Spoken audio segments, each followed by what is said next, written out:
សូមគោរពជំរាបសួរបងប្អូនប្រិមិត្តដែលស្នេហាវិស័យកីឡាថ្ងៃនេះខ្ញុំនឹងចែករំលែកអំពីប្រវត្តិរូបខ្លះរបស់កីឡាករមួយរូបនោះគឺ Marcelo ឈ្មោះពេញរបស់គាត់គឺ Marcelo Vieira da Silva Jr. គាត់មានសញ្ជាតិប្រេស៊ីលគាត់កើតនៅក្នុងឆ្នាំ1988បើគិតដល់បច្ចុប្បន្ននេះគាត់មានអាយុ38ឆ្នាំប៉ុន្តែឥឡូវនេះគាត់បានចូលនិវត្តន៍ពីអាជីពកីឡាករបាល់ទាត់របស់គាត់បាត់ទៅហើយកីឡាករ Marcelo គាត់ប្អូន Cristiano Ronaldo ចំនួន5ឆ្នាំគាត់មានកម្ពស់1.74 ម៉ែត្រសង់ទីម៉ែត្រហើយគាត់មានជំនាញផ្នែកជើងឆ្វេងរបស់គាត់គឺល្អដូចទៅនឹង Roberto Carlos ដែរគាត់គឺមានតួនាទីលេងនៅក្នុងខ្សែការពារផ្នែកខាងឆ្វេងបងប្អូនប្រិមិត្តយើងតែខ្សែការពារមួយរូបនេះគឺមានភាពល្បីល្បាញទាំងការបញ្ជូនបាល់ការអាស៊ីសបាល់ទៅឲ្យដៃគូដែលស្អិតនោះគឺ Cristiano Ronaldo ក្នុងការបញ្ជូនបាល់ទៅឲ្យពូដូគឺគាត់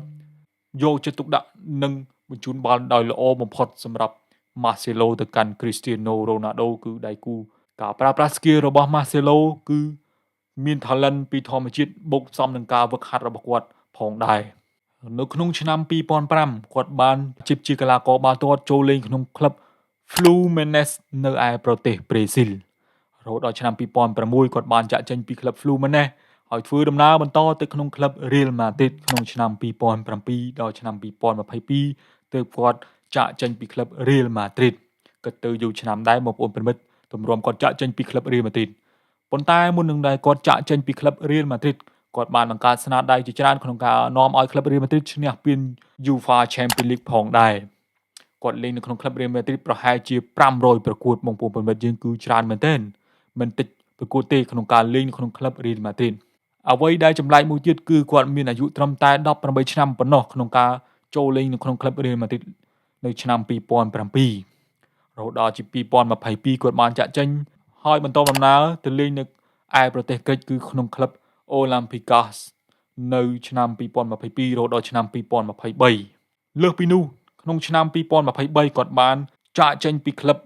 នៅឯប្រទេសក្រិកគឺវិលត្រឡប់មកក្លឹបចាស់របស់គាត់វិញនោះគឺក្លឹប Fluminense នៅឯប្រទេសប្រេស៊ីល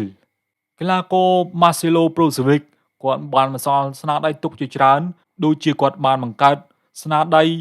នាំឲ្យ Real Madrid ឈ្នះពាន UEFA Champions League ចំនួន5ដងឈ្នះពាន La Liga 6ដង Copa del Rey 2ដង FIFA World Cup ចំនួន4ដងនិង Spanish Super Cup ចំនួន5ដងកីឡាករមួយរូបនេះគឺលេងឲ្យជម្រើសជាតិប្រេស៊ីលជាង50ប្រកួតគឺច្រើនដែរតើបងប្អូនប្រិមិត្តយើងហើយគាត់បានឈ្នះមេដាយមាសអូឡ িম্প ិក2016ផងដែរអរគុណបងប្អូនប្រិមិត្តដែលស្នេហាវិស័យកីឡាក្នុងការតាមដាននៅវីដេអូរបស់ខ្ញុំសូមជម្រាបលា